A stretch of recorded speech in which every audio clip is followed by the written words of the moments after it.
Hey everyone, welcome back to Out of Bounds with me, Danell Leyva. Thank you for coming back. First of all, I officially have over 100 subscribers, so woohoo, congrats to me, sorry. But no, you know what, before we actually get started with anything, I do want to address something that happened that is very much taking up most of my time on Twitter, if not quite literally all of my time. And it's certainly taking up a lot of my anxiety. So kind of want to talk about this right away because I just feel like that's what we should do as people. Anyways, so obviously, the situation happened where I made the dumb decision to go over and say hi to Ashton at the Airbnb that she was staying at, and I shouldn't have done that. I really shouldn't have. I genuinely don't really have any excuse other than, we think that, sometimes we're just invincible because we're young or whatever. And, if you don't feel anything, if you don't feel bad, especially, you have this idea that like, oh, everything will be fine. But I mean, that's ignorant and it's irresponsible. And I genuinely am sorry. I apologized on Twitter and stuff like that. And unfortunately, I got some people one person in specific that was asking me if I was sorry that I did it or if I was sorry that I got caught. And that made me feel really shitty because I've never been the kind of person that I apologize for getting caught. I said sorry because I genuinely felt remorseful. I feel remorseful for making the decision. I'm sorry for potentially putting other people in more danger, and putting other people at risk, or myself at risk. That's why I apologized. If I would have, I feel like if I were to be that kind of person, I wouldn't have apologized in the first place, at all. And by the way, I'm obviously not ignoring it. I'm not trying to throw myself a pity party either. I'm addressing the fact that I made a mistake and I'm just choosing to be better. I'm choosing not to be a shitty person about it. I'm choosing to taking whatever comments and criticism that are being directed my way and just applying them to my life and just choosing to be better. Because honestly, that's all that we can do. We can only decide to be better every single day. And honestly, it's really easy to feel upset. It's really easy to be frustrated after apologizing and then having people not believe your apology, and having people question whether or not you actually feel bad about it, because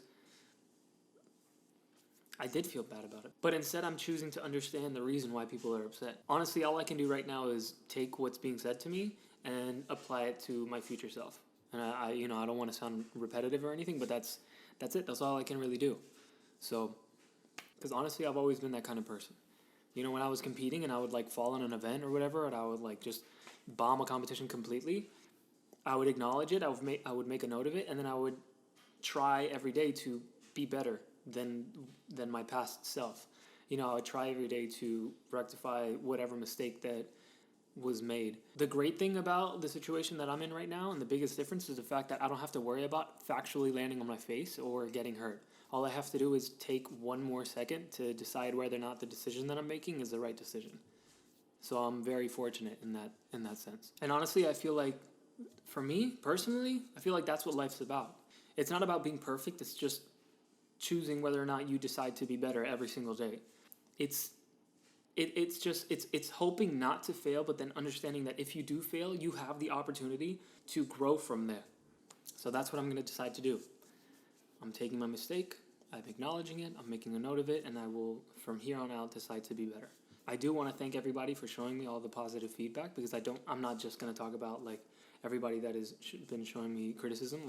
I really do appreciate all of you that have been giving me positive feedback and who choose to believe my apology. I'm not saying that anybody has to accept it. That's on you. But if you believe it, thank you so much. And if you don't, also thank you, because I understand that I have to be better, and I will be. So, thank you. Moving on. Now then, since I spoke about competition, that's kind of one of the things that I wanted to talk about. I wanted to talk about how it is that I felt during competition and stuff like that throughout my career, but especially towards the end of my career, and then especially now, like in retrospect, how I feel about competing and stuff like that. Honestly, for a really long time, I really enjoyed it. I enjoyed being out there. I enjoy the whole like spectacle of it. The performance side of it is actually what I came to realize later, that that's what I enjoyed. But there's that certain aspect of me, and especially now more so than when I was actually competing, that, dude, I hated it. I really didn't like competing. Like I said, I loved going out and performing and being in front of a crowd and just like showing everybody a good time and like hoping that everybody really enjoyed what I was doing. You know what I mean? I feel like in a way that's kind of why I'm so attracted to acting, because it's just performing. You know, I remember when I was doing stand-up, but then also when I was doing improv, being up there on stage and getting that reaction, that's for me, like, that's like peak happiness right there. You know what I mean? Like for me, like that's what I strive for. I did a short film recently, and you know, I went through the festival circuit and stuff like that, and it was amazing because after the fact, for the first time ever, random people that I've never met, they came up to me afterward and they were like, "Hey man, that was a great job." And I like genuinely didn't think that they were talking to me at all, because of course, like, why would they be talking to me? You know what I mean? But I was so surprised and so thankful. And then afterward, you know, when I did certain things, like when I went on American Ninja Warrior and stuff like that, I remember being there and feeling the same way beforehand, feeling the same way that, you know, like, it was very lonely, man. It was very lonely just being there, and then just like having all of these nerves, and like you're really the only person that's gonna go out there. Oh man, I hated it. I hated being there. I loved doing the obstacles, and I loved being around like a lot of the guys and girls that were a part of American Ninja Warrior. Like the community itself is really dope. But like me personally, I didn't want to do that at all. I just want to do a different kind of competition right now. You know what I mean? The kind of competition where it's still very like collaborative. You know, like at the end of the day, like, yeah, like I'm competing against like this actor, that actor, but we're still kind of all together doing the same thing, you know? And I don't know, that's one of the things that I enjoy about this industry and like my life now the most. But then mainly also as a gymnast, I remember that there was a lot of things, which is another reason why I didn't really enjoy it, especially towards the end. There was so many things that were completely out of my control, and like, what could I do? You know, and a lot of it had to do with, you know, like the rule where the judge is not allowed to wait for you past like 30 seconds if you fall, or you know, like you only have a certain amount of time to be ready to compete. But then at the same time, the judge themselves, they can take forever on a routine that they just judged. I remember in 2015, Kohei, he was on floor, he was about to go, and the judge literally took like 10 minutes to raise his hand. Kohei, he was like cold. Obviously, it's Kohei, so he was like super composed. By the way, for those of you who are here that don't know much about gymnastics, Kohei Uchimura is an absolute legend. He is the best male gymnast of all time. I think that the best gymnast of all time, period, male or female, I think is pretty obvious, is Simone Biles. But I mean, Kohei is definitely on the men's side the absolute best. But anyways, so he was there, he was waiting for his floor routine. They literally took like 10 minutes, and he like had to like put his jacket over himself. He had to like stay warm. And it just doesn't make any sense to me, you know, because then if you need like an extra 5 seconds, you're not even allowed that. They'll get, you know, deducted for taking half a second to like breathe or something, you know what I mean? But yeah, those are one of the things. I did want to talk about like just dumb gymnastics rules that don't make any sense to me at all, you know. That is definitely one of them.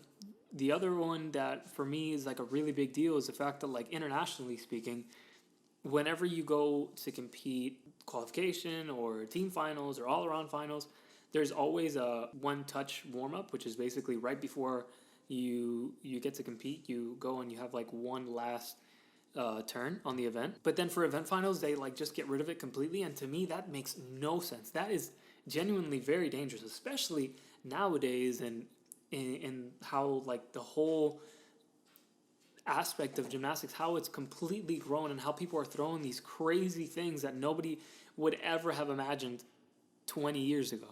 You know what I mean? And like, I don't understand how they don't allow like people that are like on rings or on vault or people, whatever, on literally any event, to warm up at least one more time before event finals.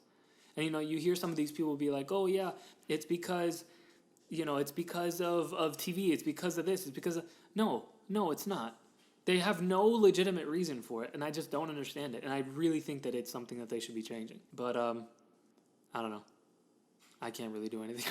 I can't do anything about it. I'm just like too focused on like the thing that I'm doing right now. You know what I mean? I'm too focused on like trying to be an actor and be successful and a writer and you know, potentially later on in the future become a director and stuff like that. So like, I just feel like I can't turn away from this because I'm like just there. I'm like just there on the cusp of like becoming what I want to become.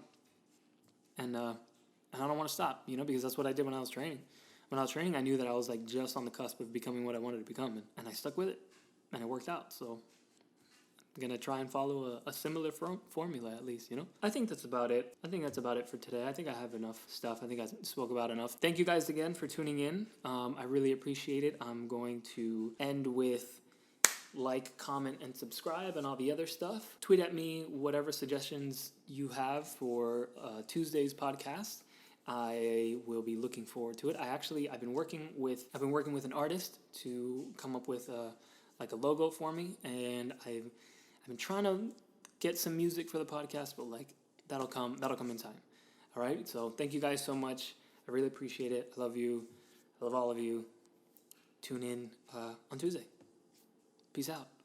What is that?